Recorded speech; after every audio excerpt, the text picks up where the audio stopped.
नामवर गुलूकार जावेद बशीर से मिलने पहुंचे। मैनेजर जरताश रिजवी ने इस्तकबाल किया।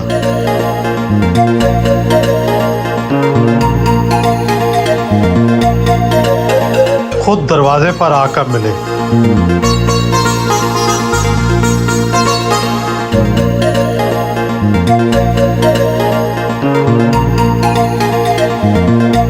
जलंधर के मशहूर क्लासिकल और कवाल घराने नाला से तल्लक है।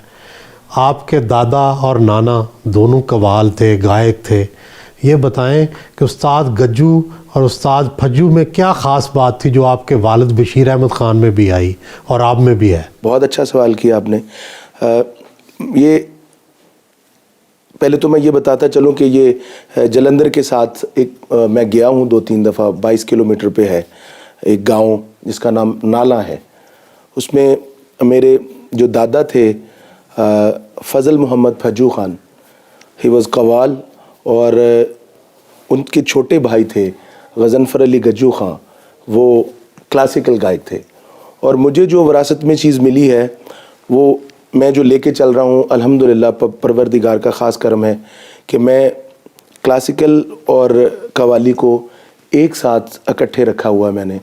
मैंने आई थिंक 2000 से शुरू किया था। वैसे तो 1992 से मैंने अपने वालिद के साथ कोरस पे जाना शुरू कर दिया था। मेरे फादर कवाल थे, उस्ताद बशीर अहमद ख़ान। हर घराने की गायकी का एक ख़ास अंदाज़ होता है।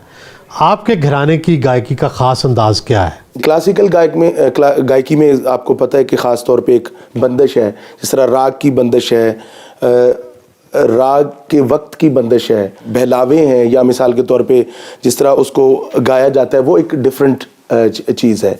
तो अल्हम्दुलिल्लाह मैंने दोनों चीज़ों को एक साथ रखा है, क्योंकि कवाली एक ऊपर वाले सुर से गाई जाती है और जो क्लासिकल गायकी है वो नीचे सुर से गाई जाती है और संभाल के गाई जाती है। तो मेरे नाना और दादा इसी वजह से पूरी दुनिया में मशहूर हैं कि वो अपने अंदाज में और अपने स्टाइल में वो मुनफरद थे, और दोनों भाई इकट्ठे बैठ के कवाली भी करते थे और क्लासिकल गायकी भी गाते थे। इसलिए नाला घराना बहुत ज़्यादा मशहूर है।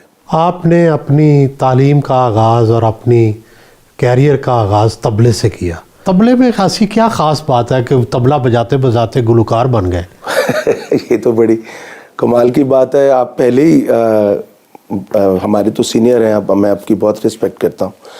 पहले आप मतलब इंटरव्यू में जिसने मुझे ये सवाल पूछा, मैंने तबले से शुरू किया था, क्योंकि तबले में आप टेम्पो जान जाते हैं, तबले के बोल जान जाते हैं। तो उसके बाद मेरे वालिद साहब एक दिन मुझे कहने लगे कि यार तुम मैं से तबला बजाते बजाते गाने लग गया।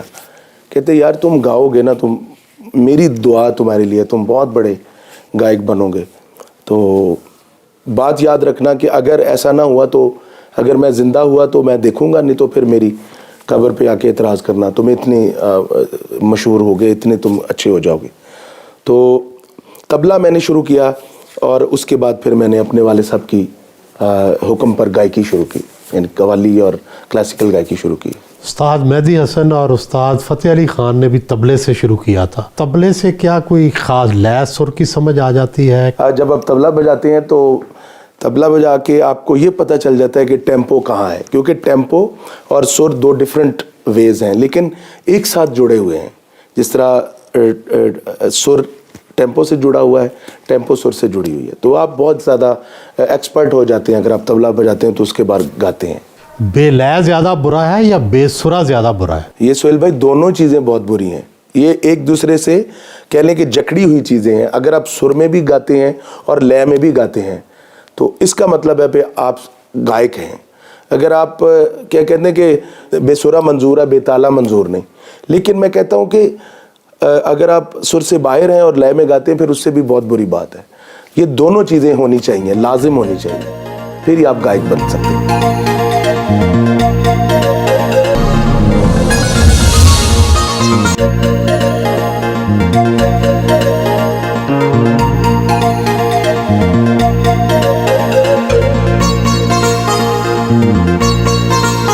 दोपहर का खाना दोस्त हम्माद गजनवी, बेटों और टीम के हमरा खाया।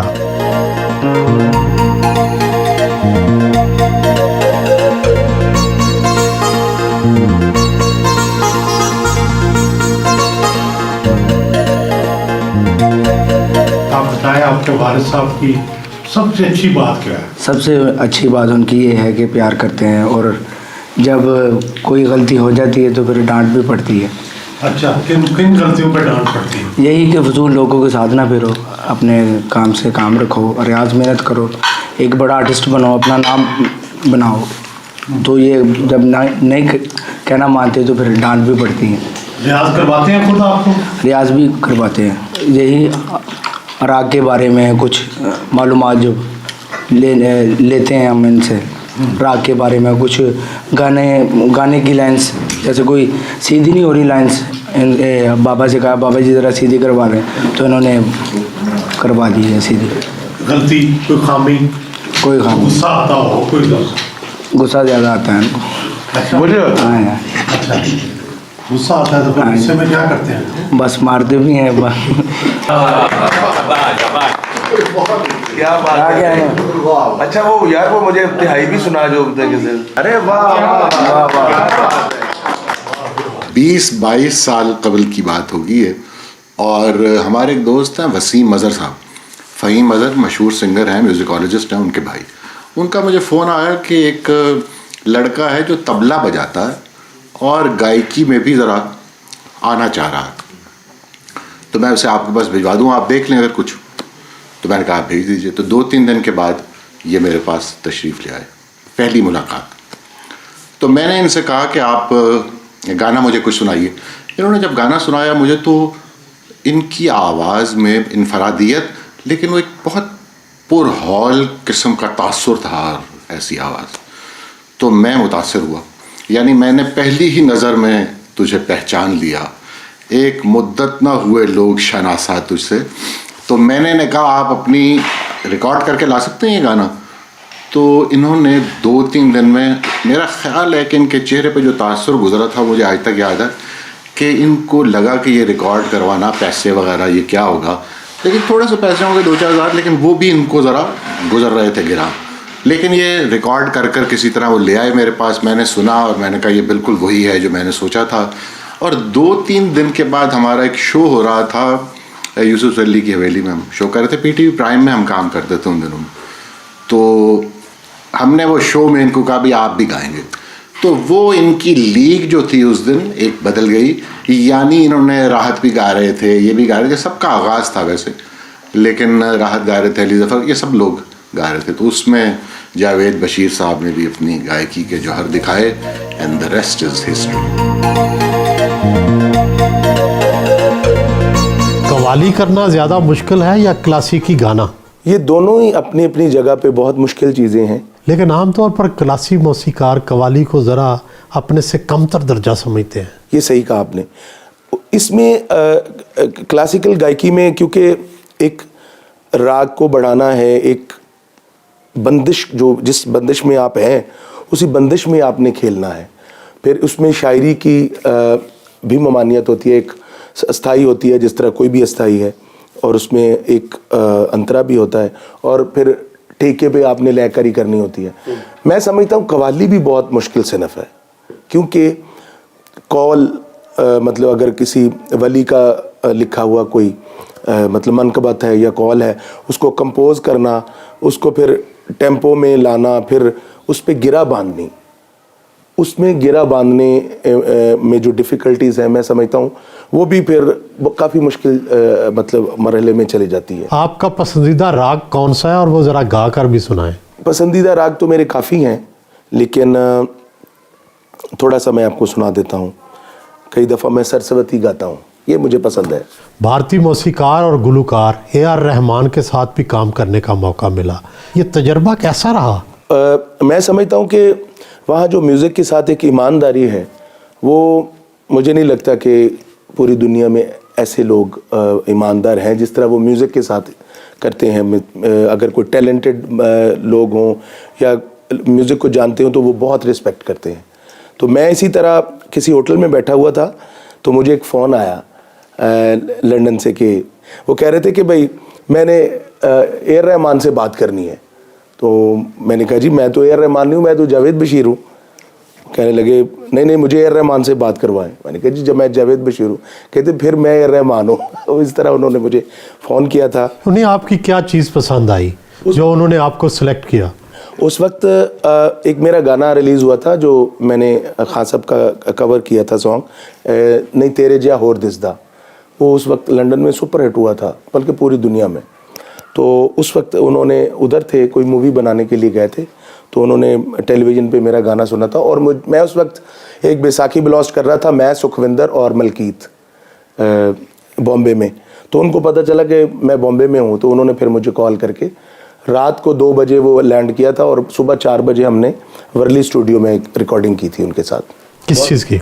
वही फिल्म जो युवा थी ना, उसके लिए मैंने उनके लिए अलाप रिकॉर्ड किए थे और सर्ग में रिकॉर्ड की थी। और बहुत अच्छा एक्सपीरियंस मेरा उनके साथ। क्या ख़ास खूबी है ए आर रहमान की गायकी में? वो गायक तो हैं ही, लेकिन म्यूज़िक बहुत अच्छा बनाते हैं। उनके बहुत सारे हिट्स हैं और जितनी ईमानदारी के साथ उन्होंने गुलकारी में ईमानदारी से क्या मुराद है? ईमानदारी मैं इसको कहता हूँ कि जो म्यूज़िक को बहुत अच्छी तरह जानता हो और जो म्यूज़िक के लॉज हैं उसको फॉलो करता हो और फिर उसी म्यूज़िक को लेके आगे चल रहा हो। ये नहीं है कि भाई अगर कोई मतलब ये म्यूज़िक बहुत अच्छा बना रहे तो मैं इनकी तरह म्यूज़िक बनाने लग जाऊँ, आप बहुत अच्छा बनाने लगे तो आपकी कॉपी करने लग जाऊँ। ईमानदारी मैं इसको बोलता हूँ कि जो उनका काम है उन्होंने उसी काम को बड़ा किया है और उसी में अपना लोहा मनवाया है।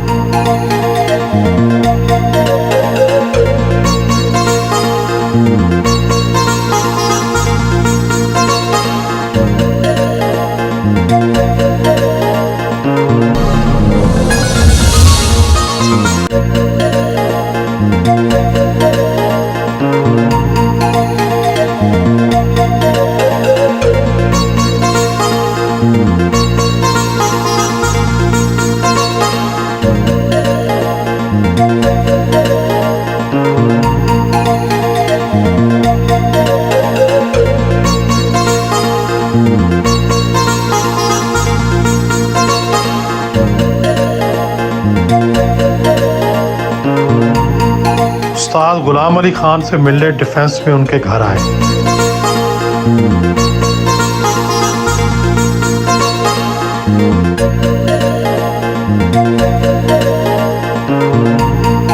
मैं जावेद बशीर साहब के बारे में क्या कहूँ,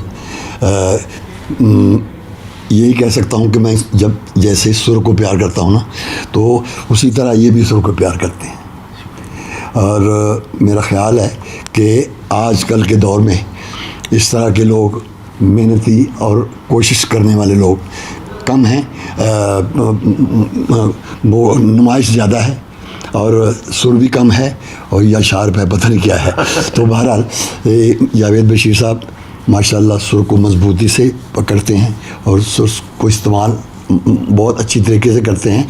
और साथ लय और सुर, टेम्पो और सुर का नाता जो है ये पूरी दुनिया में एक जैसा है। जहाँ भी चले जाओ तो हमारी जो मौसीकी है उसमें माशाल्लाह ये जानबकार भी हैं, इन्होंने सीखा भी है।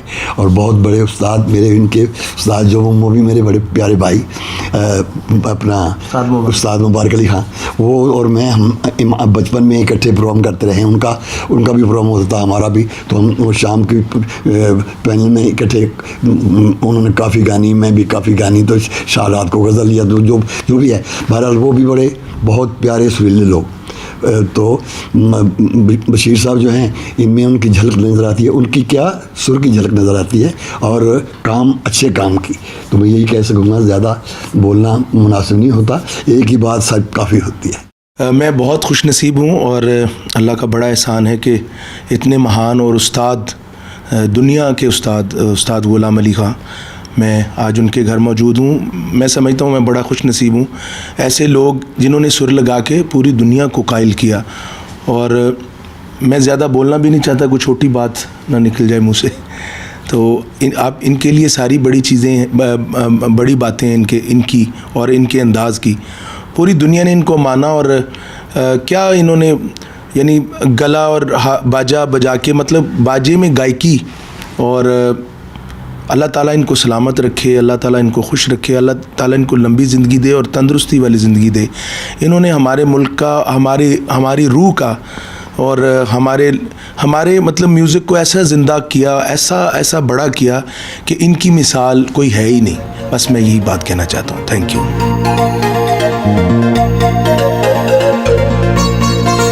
चाय पी।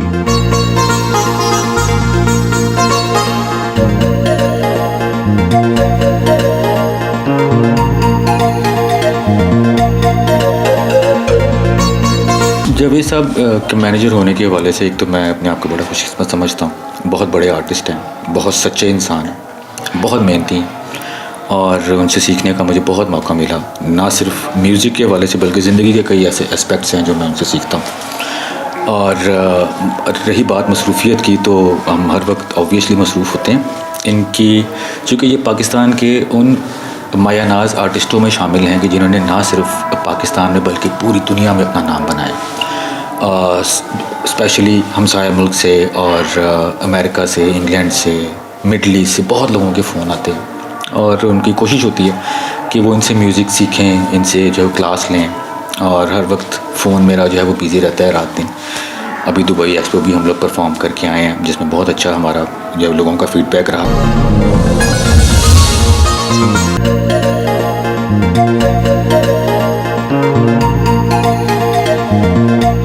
कई लोग समझते हैं कि नए नए सॉफ्टवेयर आने से अब आवाज़ और लय की अहमियत कम हो गई है। आज एक मेरा ख्याल आप एक ज़माने की बात कर रहे हैं कि आज का ज़माना जो है वो शायद जिस तरह एक ज़माने तरक्की करते हैं या उस हवाले से ये शायद मुझे लगता है 5 या 2% चीज़ सही भी हो सकती है, लेकिन ये सरासर गलत है कि जिस तरह बाय नेचर गाना होना चाहिए, बाय नेचर टेम्पो होनी चाहिए और जिस तरह के ओरिजिनलिटी है उस तरह गाना और उस तरह हिट होना और उस तरह नाम बनाना मैं समझता हूँ बहुत इज़्ज़त की बात है। आज तक कितने अवार्ड मिल चुके हैं? क्या हुकूमत पाकिस्तान ने भी कोई अवार्ड दिया है आपको? नहीं, पाकिस्तान में अभी अवार्ड नहीं मिला, लेकिन इंडिया से मुझे 4 अवार्ड्स मिले हैं और नॉर्वे में मुझे voice of the world award मिला है और अभी अमेरिका से भी मुझे पंजाबी अकेडमी ने अवार्ड दिया था चल बुलिया पे। तो माशाल्लाह मेरे पास अवार्ड्स काफ़ी हैं। आपने मिकाल बैंड के साथ भी काम किया, फिर ये टूट गया। ये बैंड टूट क्यों जाते हैं? मैंने तो सोहेल भाई 10 साल उस बैंड के साथ काम किया, तो बस ये है कि फिर सारी ज़िंदगी एक तरफ थोड़ी होती है, ज़माने चेंज होते हैं, हालात चेंज होते हैं। मतलब मैंने बहुत अच्छा काम किया मिकाल हसन बैंड के साथ, फिर ज़ाहिर है 10 साल गुजारे, अब मुझे मतलब मैं ख़ुद कुछ करना चाहता था, दैट्स वाई। कितनी गज़लें और कवालियाँ ज़बानी याद हैं? ये तो यादाश्त का भी इम्तिहान है। नहीं, अब ये है कि क्योंकि इतने सारे ये चीज़ें हो चुकी हैं अल्हम्दुलिल्लाह, मैं 2000 से गा रहा हूँ और काफ़ी एल्बम्स हैं, बहुत सारा काम है अल्हम्दुलिल्लाह। हिंदुस्तान में अभी लास्ट बाजीराव मस्तानी में जो मेरा गाना आया था आज इबादत, जब बैठ जाता हूँ ना बाजे पे तो आमद फिर आती है, फिर कई कुछ याद आ जाता है। नहीं तो फिर आम रूटीन में अभी जिस तरह आपने मुझे पूछा था तो मैंने सोच के बताया कि सरस्वती मुझे मतलब राग अच्छा लगता है। ये एटमॉस्फेयर है, जिस तरह आपकी वो एक्सपीरियंस बढ़ता जाता है, जिस तरह काम बढ़ता जाता है, जिस तरह आप। कितनी फिल्मों के लिए गाने गा चुके हैं? इंडियन काफ़ी फिल्मों के गाने गाए हैं, भाग मिल्खा भाग, बाजीराव मस्तानी और फिर कहानी मूवी के गाने गाए, once upon a time Mumbai again, ये तूने क्या किया, काफ़ी मूवीज़ और पंजाबी मूवीज़ काफ़ी हैं जो कि हिंदुस्तानी है, उसमें मैंने पाकिस्तानी फिल्मों मूवी में भी मैंने गाया है। वो आई थी मूर, उसमें मेरे 2 गाने थे, जोगिया और एक और गाना था। आपका दावा है कि अली ज़फ़र आपके शागिर्द हैं, और भी कोई शागिर्द हैं आपके? नहीं, दावा नहीं है, वो तो मैं एक दफ़ा उनके घर गया था तो उनके वालिद साहब बहुत अच्छे हैं, उनकी वालदा भी गाने को बहुत पसंद करती हैं, तो उन्होंने कहा था हमारे बच्चे को सिखाएं, तो उस वक्त बस मैंने क्लास में उनको सिखाया था और उस वक्त मैंने उनको गंडा भी बांधा था। तो बस ये तो प्यार मोहब्बत की गेम है। ये तो मतलब ये फिर बड़ी बात है कि कुछ लोग गंडा बनवा के नहीं मानते, वो बड़ी खौफनाक बात है, लेकिन मानने से ही इंसान मनवाता है। अगर मैं किसी को मानूंगा तो फिर ही मैं मनवाऊंगा। और भी कोई शागिर्द हैं आपके? अब तो पूरी दुनिया में मेरे अल्हम्दुलिल्लाह मेरी माँ बाप की दुआएं लगी हैं मुझे, मेरी वालदा ने मेरी बहुत दुआएं की हैं मेरे लिए, और मैंने दुआएं ली भी हैं। ये नहीं कि उन्होंने ऐसी दुआएं बेटा करके कर दी, मैंने ज़िम्मेदारी से और बड़ी अल्लाह की मेहरबानी से और वफ़ादारी से अपने माँ बाप की खिदमत की, तो आज मेरे पूरी दुनिया में शागिर्द हैं अल्हम्दुलिल्लाह। कोई रोमांस भी किया है शादी के बाद? आपकी शादी तो कामयाब नहीं हुई पहली। कामयाब बहुत थी, लेकिन चली कम है क्योंकि वो अल्लाह को प्यारी हो गई। आपका पसंदीदा गुलकार कौन सा है और आपका पसंदीदा गाना कौन सा? मेरा जो टेस्ट है वो मैं ज़्यादा क्लासिकल पसंद करता हूँ। मुझे उस्ताद सलामत अली ख़ान बहुत पसंद है, उस्ताद बड़े गुलाम अली ख़ान बहुत पसंद है, उस्ताद अमीर ख़ान बहुत पसंद है, जिनका मैंने बड़ी मुश्किल से अपनी सरगम में भी उनका अंदाज़ में लेके आया हूँ। मैं भी आपको सुनाता हूँ। मेरे उस्ताद मुबारक अली ख़ान साहब हैं, मेरे ताया जी हैं, तो उन्होंने मुझे मतलब तालीम दी गायकी की, लेकिन मैं उनका स्टाइल गाता हूँ, वो मैं आपको सुनाता हूँ। मेर खंड उसको बोलते हैं। अब मेर खंड वो चीज़ है जो कि क्लासिकल म्यूज़िक में सबसे मुश्किल चीज़ है। जिस तरह अंधोलन नहीं होते, जब पानी गुजर जाता है तो पीछे वो रेत के वो बन जाते हैं अंधोलन, ये म्यूज़िक में इसको बोलते हैं मेर खंड। तो मैं आपको सुनाता हूँ। पानी दारेगा पाग, पानी दारेगा पानी, पगरेगा पगा, रे गा रे ने पासा रेगा पानी, रे गा रे दानी दा रे गा रे दानी दानी नी बानी बानी नी बानी बानी बगा गा रे गा रे दानी दाम, सारे गा गा रे नी बानी बगा गा रे गा रे नी बानी बगा गा रे दानी दानी नी बाबा बगा गा रे दाम।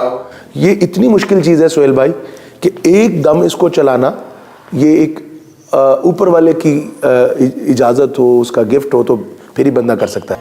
माली हालात कैसे हैं? आज तक शादी या किसी फंक्शन में ज़्यादा से ज़्यादा कितने पैसे मिले? अब तो अल्लाह का करम है, मैं बता ही नहीं सकता, इतना अल्लाह ने दिया है, तो मेरे ख्याल में ये बताने वाली बात नहीं है। लेकिन ये ज़रूर है, अभी अल्हम्दुलिल्लाह मैं पाकिस्तान में काफ़ी महंगा आर्टिस्ट हूँ, ये मैं बता सकता हूँ।